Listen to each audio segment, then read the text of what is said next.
What the hell is wrong with my GPU?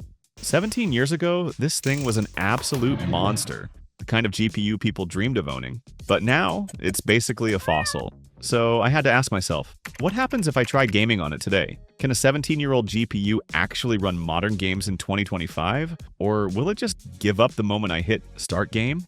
In this video, I'm bringing this old-school legend back to life to see what it's really capable of. We're gonna test it, stress it, maybe even break it, all to find out. Is a 17-year-old GPU still any good? Or should it stay in the museum where it belongs? This right here is the Gigabyte GeForce 9600 GT. And man, this thing looks straight out of 2008. It's got that old-school industrial vibe. Bulky, all metal, and somehow still kind of cool. The biggest flex? That massive multi-core cooling setup. No fans, no RGB, just two chunky aluminum heat sinks connected by copper heat pipes. Pure silent cooling.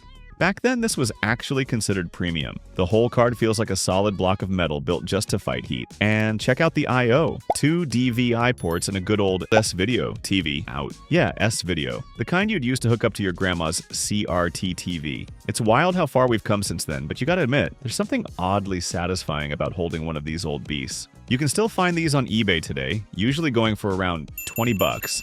And honestly, the newer versions look way more modern than this old Gigabyte one I've got here. Alright, time for the real test. Let's plug it in and see if it even works. Oh wow, it actually posted on the first try. That's kinda crazy for something this old. But after a few minutes, yeah, not good news. The screen started flickering and showing artifacts everywhere. Classic GPU issue. So I switched over to the second output port, and surprisingly, everything looked totally fine again. I thought maybe the first port just had some dust buildup, so I gave it a quick clean and tried again. And nope, still the same problem. At this point, I'm just gonna ditch that broken port and keep testing with the one that actually works. Alright, let's fire up GPU-Z and take a look inside this ancient piece of tech to see what it's packing. So this thing's running the G94 GPU, built on the good old 65 nanometer process. Yeah, that's how far back we're going. It's rocking GDDR3 memory, which was pretty standard back then. Now, some versions of this card only came with 512 megabytes of VRAM, but luckily the one I've got here is the 1 gigabyte model. As for power, it's got a TDP around 95 watts, and yep, it actually needs a 6-pin power connector. Pretty hungry for something from 2008. When I played a video at Full HD, everything looked surprisingly smooth. The GPU was only working at around 25 to 30% usage, barely breaking a sweat. Bumping the resolution up to 2K, usage climbed to about 40 to 50%. And yeah, the playback wasn't quite as silky anymore, but honestly, to the naked eye, it still looked pretty close to 1080p. Then I pushed it all the way to 4K, and that's where things started to fall apart. The GPU was maxed out, sitting at over 90% load, and you could clearly feel the frame rate drop. I'd say it was hovering somewhere around 30 FPS. Alright, time for the real test, the Heaven benchmark. I'm only running this thing on DX11 and the lowest settings, because honestly, if I crank it any higher, this old card might just catch fire. At 1080p, it managed to score 442 points, with an average of about 17.5 FPS. Not exactly smooth, but what's crazy is that it's actually right there with my GT 730. 1 gigabyte DDR3. In fact, the GT 9600 even pulled slightly ahead, though not by much. Now, during the test, this thing got hot. We're talking 70 degrees Celsius, which isn't great for a card this old. So I pulled it apart, cleaned off the old thermal paste,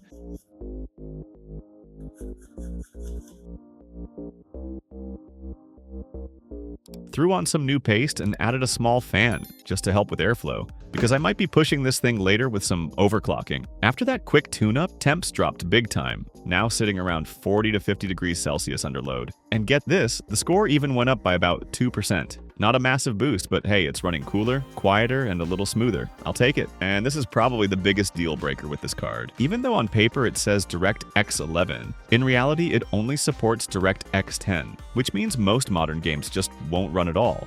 So, if you're thinking about picking one up for anything beyond some retro or classic titles, you might want to stay far, far away. This thing belongs in a museum, not a modern gaming rig.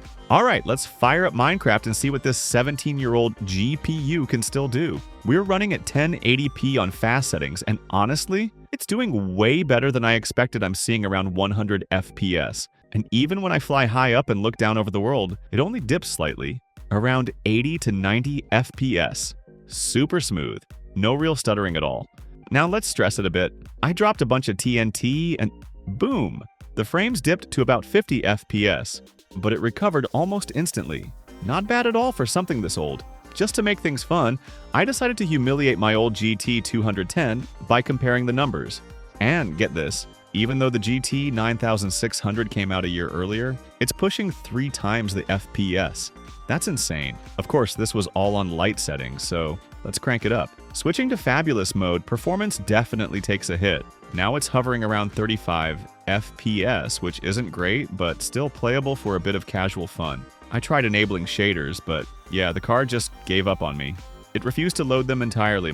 Looks like this old GPU knows its limits. Alright, moving on to a game that actually came out 1 year after this GPU did, Left 4 Dead 2. We're running at 1080p max settings, and while I'm fighting off waves of zombies, the frame rate hovers around 20 to 30 FPS.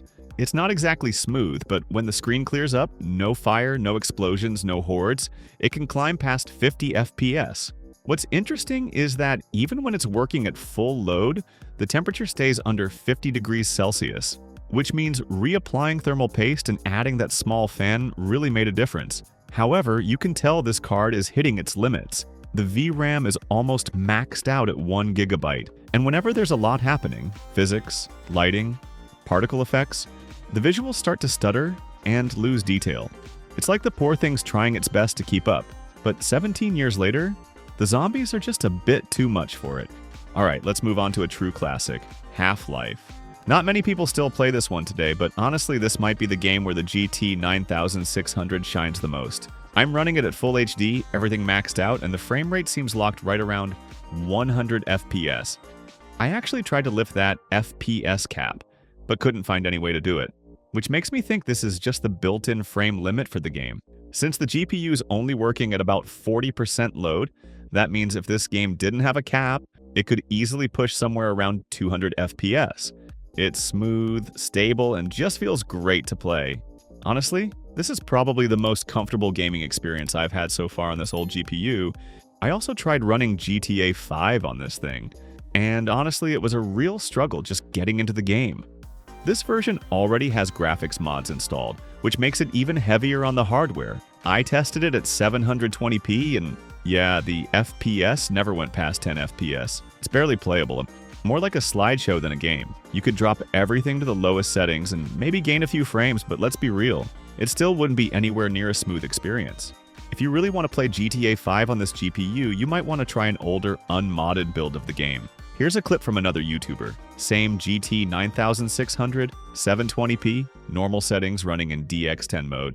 And as you can see, it's actually holding around 40 to 50 FPS. And honestly, if you saw that kind of performance back in the late 2000s, it would have been mind-blowing, so I decided to push things a little further. I tried overclocking this old GPU, and yeah, I might have gone a bit too far. The screen started glitching out, full of artifacts, and I completely lost control. Luckily, after a quick reset, it came back to life, still breathing, still kicking. At that point, I figured it was best to stop before I actually killed this prehistoric relic. 17 years ago, this thing was a beast. Everyone wanted one, and honestly, even today, its performance is still kind of impressive for its age. But when it comes to modern games, it's clearly out of its league. If you still own one of these legendary cards, drop a comment below and let me know how yours is holding up. Alright, that's it for today. Thanks for watching, and I'll see you in the next one.